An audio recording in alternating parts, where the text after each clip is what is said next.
घनिष्ठ प्रणाम और सामने बसी कवि कवयित्री मानक घनिष्ठ प्रणाम। कवितार शीर्षक जरी गुटुवा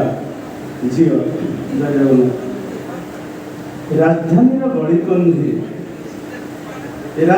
गलिकंधी जरी गुटाउथिबा गोटे छोट झी सहित अप्रत्याशित भाव देखा होइथिला वैशाखर एक क्लांत अपराह्न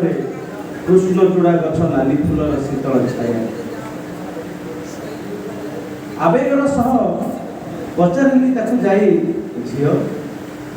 ए उदुउदिया खरा बेलटारे जरी गुटाऊ कहीं मुह उपरे पड़ीथिबा केश गुड़ी मुंड ऊपर टेकु टेकु देला से उत्तर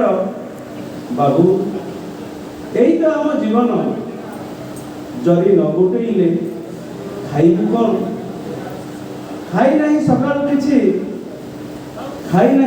किछि पीथिली जहा मुंदे बासी तोराणी एई देखुना हो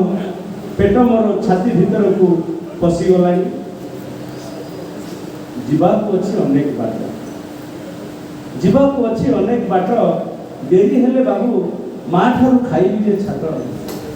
जरी बस्ताटी को कान भरे पकाई चली गला ता गंतव्य पथरे